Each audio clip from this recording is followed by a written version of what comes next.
In next paragraph, when I went up to university, अब जब मैं यूनिवर्सिटी चला गया, I was given a room of my own, और मुझे यूनिवर्सिटी में जाने के बाद मुझे अपना खुद का एक कमरा मिला।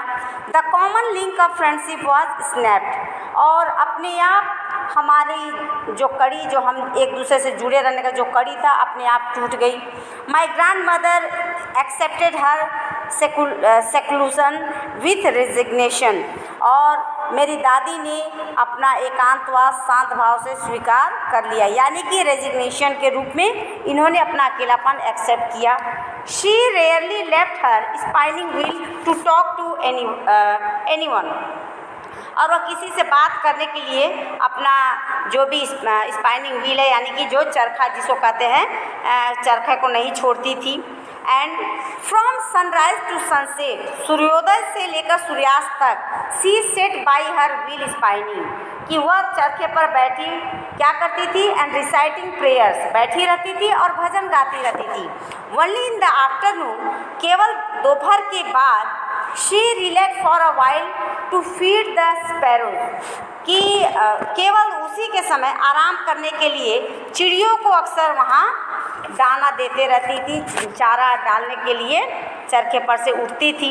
And while she sat in verandas breaking the bread into little bits, जब वह बरामदे में बैठकर रोटी के छोटे छोटे टुकड़े करती रहती थी, then hundreds of little sparrows, सैकड़ों की संख्या में स्पैरो, छोटी छोटी जो चिड़िया, while she sat in the veranda breaking into little bits, hundreds of little birds collected round her, creating a veritable bedlam of chirrupings, और यानी कि जैसे ही वो टुकड़े टुकड़े करती थी रोटियों के स्पैरोज को देने के लिए, सैकड़ों की संख्या में छोटी छोटी चिड़िया उनके चारों ओर इकट्ठे हो जाती थी और ची ची करके उन्हें पागल बना देती थी।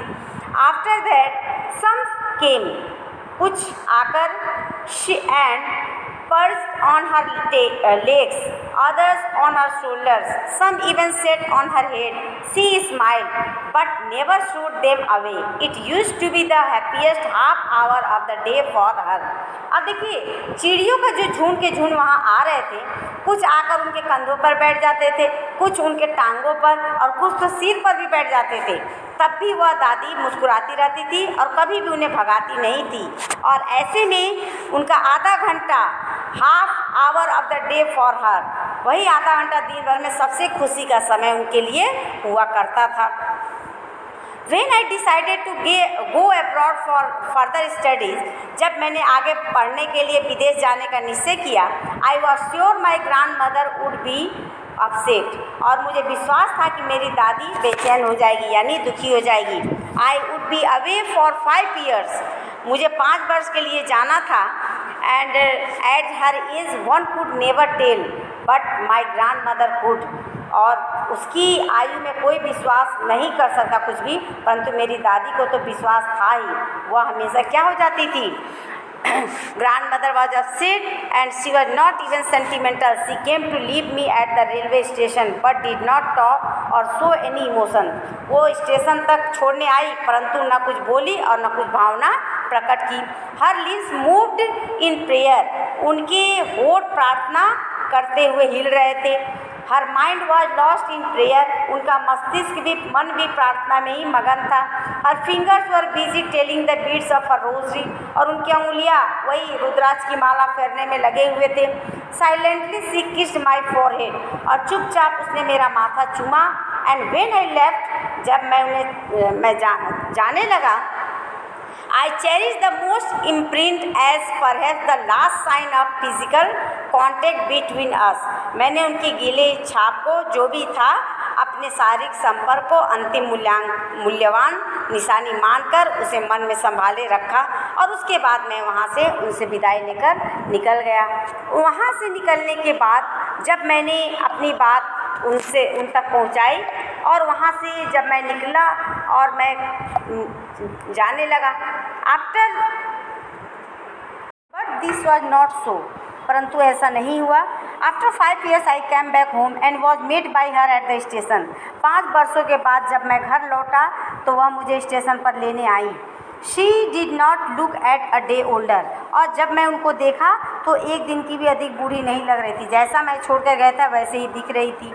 She still had no time for words, और उनके पास अभी शब्दों के लिए कोई समय ही नहीं था।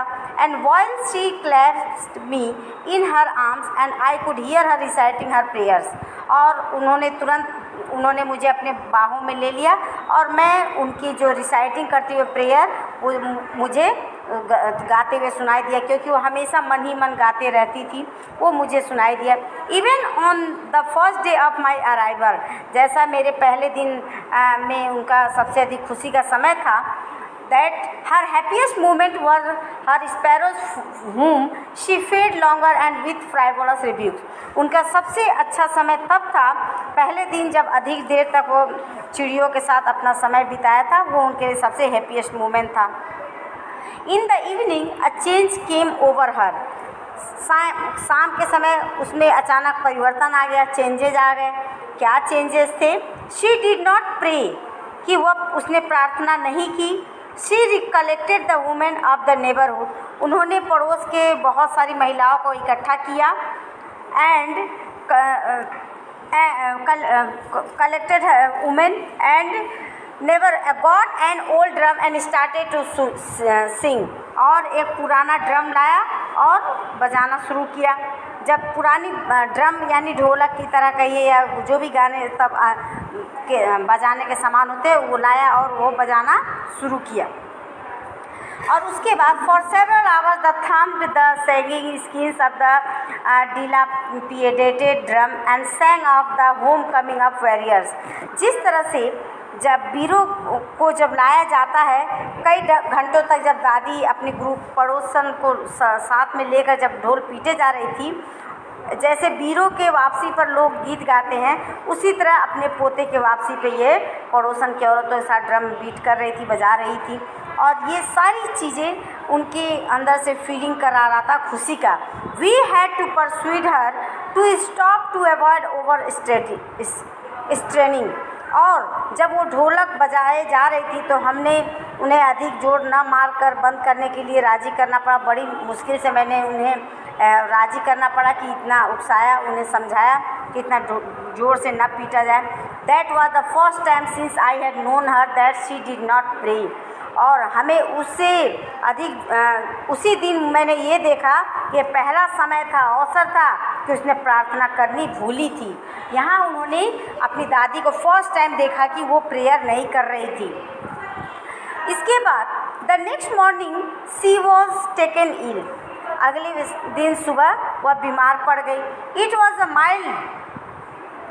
Mild fever and the doctor told us that it would go, और जब उनकी बुखार हल्की थी डॉक्टर ने कहा कि बुखार चला जाएगा, समाप्त हो जाएगा, बहुत हल्की बुखार है। But my grand mother thought differently, लेकिन मेरी दादी हैं वो अलग तरह का विचार सोच रही थी। शी टोल्ड अस, और उन्होंने मुझसे क्या कहा कि हर एंड वॉज नियर, कि उनका अंत अब समीप है, यानी कि अब वो मृत्यु के कगार पे हैं। ये बातें उन्होंने कही। And she said that since only a few hours before the close of the last chapter of her life she had omitted to pray, और वह बोली कि उसने अपने जीवन का अंतिम समय के कुछ घंटे उसने प्रार्थना करना भूल गई थी, क्योंकि उन्हें खुद भी याद नहीं था। उसके बाद वो बीमार सी रहने लगी थी। She was not going to waste any more time talking to us. अब उनके पास जो भी समय है वो बातों में नष्ट नहीं करना चाहती थी, यानी कि वो अपना समय अब बर्बाद नहीं करना चाहती थी कि जो समय बचे हैं। उन्होंने अपने पोते से कहा कि अब उनका अंतिम समय आ चुका है, फीवर तो उतर जाएगा, लेकिन अब मुझे नहीं लगता कि मैं अब और जीवन जी पाऊँगी। इस पैराग्राफ देखिए बच्चों, वी प्रोटेस्टेड, हमने उनका विरोध भी किया, विरोध भी उनके सामने जताया। But she ignored our protest, लेकिन हमारे विरोध को उन्होंने ध्यान नहीं दिया। जब उन्होंने विरोध को ध्यान नहीं दिया, शी ले peacefully in bed praying and telling her bits, और उसके बाद शांत मुद्रा में वो बिस्तर पर लेट गए और प्रार्थना कर रही थी, क्योंकि वो बिस्तर पर लेटने के बाद वो प्रार्थना कर रही थी। Even before we could suspect her lips stopped moving and the rosary fell from her lifeless fingers. कि जिससे पहले कि हम उन पर संदेह भरे निगाह से देखते, उनके होठ हिलने बंद हो गए और माला भी उनकी निर्जीव उंगली, जैसे कि उनके उंगली में जान ना थी और इसके वजह से वो भी नीचे उंगलियों से गिर पड़ी थी। और उंगलियां जब उनके माला को छोड़ दिया था, a peaceful pallor spread on her face and we knew that she was dead. उसके बाद हम जब उनकी उंगली से माला गिर चुकी थी तो शांत पीलापन उनके चेहरे पर फैल गया और हम समझ गए कि वो मर चुकी है थी, यानी कि she was dead, वह मर चुकी थी। We lifted her off the bed and as is customary laid her on the ground and covered her with a red shroud. रिवाज के अनुसार हमने उन्हें बिस्तर से उठाकर फर्श पर लिटा दिया और उसके ऊपर लाल कफन उड़ा दिया। After a few hours of morning का मतलब है बिलाप करना, कुछ घंटे बिलाप करने या मातम बनने के बाद we left her alone to make arrangement for her funeral. उसके बाद उन्हें अकेले छोड़कर हम अर्थी का प्रबंध करने चले गए। इन द इवनिंग, शाम के समय, we went to her room with a crude stretcher to take her to be cremated. उसके शाम के समय हम दाह संस्कार के लिए अर्थी लेने कमरे में गए। सूर्य छुप रहा था, शाम हो चुकी थी। The sun was setting and her had lit her room and veranda with a blaze of golden light, क्योंकि सूर्य पूरी तरह से छुप चुका था और उसके कमरे और बरामदे में सुनहरी रोशनी की चमक फैली हुई थी। And we stopped halfway in the courtyard, और जब वहाँ चारों ओर रोशनी फैली हुई थी, हम आंगन के बीच में ही रुक गए थे। ऑल ओवर द बरामदा, कि पूरे सारे बरामदा में, and in her room right up to where she lay dead and stiff wrapped in the red shroud, और पूरी तरह से जहाँ उनके बॉडी रखे हुए थे वहाँ बरामदे में कमरे में कफन से जहाँ लिपटी कठोर पड़ी हुई थी, अचानक थाउजेंड्स ऑफ स्पैरोज, अब देखिए वहाँ हजारों के संख्या में जो चिड़िया थे, set scattered on the floor, पूरी तरह से उस फ्लोर पे फैले हुए थे, बिखरे पड़े हुए थे। देयर वॉज नो चर्पिंग, और उन चिड़ियों में चहचहाट नहीं थी। वो we felt sorry for the birds and my mother fetched some bread for them, क्योंकि उन सबके मन में पक्षियों पर भी, जब वो चींची ने नहीं कर रही थी तो पक्षियों पर भी उनको दया आई, और जो मेरी माँ उनके लिए रोटी लेकर आई थी, that we felt sorry for the birds of my mother faced some bread for them. She broke it into little crumbs, और रोटी लाती थी और उनको छोटे छोटे टुकड़ों में तोड़ देती थी। The way my grandmother used to, और रास्ते भर मेरी दादी माँ उसे टुकड़े टुकड़े में करके दिया करती थी। And threw it to them, और उन स्पैरोज को, उन चिड़ियों को फेंका करती थी। The sparrows took no notice on the bread, जैसा कि जब हजारों की संख्या में वहाँ पक्षी आके बैठ गए तो लोगों को लगा कि शायद ये रोटी खाने की मुद्रा में आई हुई है। लोग वहाँ टुकड़े कर करके रोटी उनके सामने फेंक दिया गया था। The sparrows took no notice of the bread, लेकिन उन पक्षियों ने, उन चिड़ियों ने उस रोटी पर कोई ध्यान नहीं दिया। जब उसके सामने सबको लगा कि शायद चिड़िया भूखी होगी इसीलिए यहाँ आई है, रोटी फेंकना शुरू किया, लेकिन रोटी को उस चिड़ियों ने ध्यान नहीं दिया। We carried my grandmother's corpse up, लेकिन चिड़ियों ने रोटी को तो ध्यान नहीं दिया। जब हम अपनी दादी का मृत शरीर लेकर चल पड़े, the sparrows took no notice of bread when we carried my grandmother's corpse up, they flew away quietly, और वे चिड़िया भी चुपचाप उड़ गई। जैसे ही इनकी बॉडी को उठाया गया, चिड़िया भी चुपचाप वहाँ से उड़ गई। Next morning the sweeper swept the bread crumbs into the dustbin, और अगले दिन सफाई वाले ने रोटी के टुकड़े झाड़ू से इकट्ठा करके कूड़ेदान में डाल दिया। यानी कि पशु पक्षी भी मनुष्य के हमेशा भोजन के मोहताज नहीं होते हैं। उनके अंदर भी ऐसा फीलिंग आती है कि वो भी पशु पक्षी है तो क्या हुआ, वो भी जानवरों के होने के बावजूद भी लोगों के साथ जुड़े रहने में ये भी ज़्यादा विश्वास रखते हैं। और लोगों कहा जाता है कि जानवरों को खिलाना पिलाना यानी कि जानवरों को अपने से नज़दीक लाना होता है, क्योंकि एक बार जानवर किसी के सामने आ जाए, किसी के नज़दीक आ जाए तो वो उन्हें फिर दोबारा नहीं छोड़ता।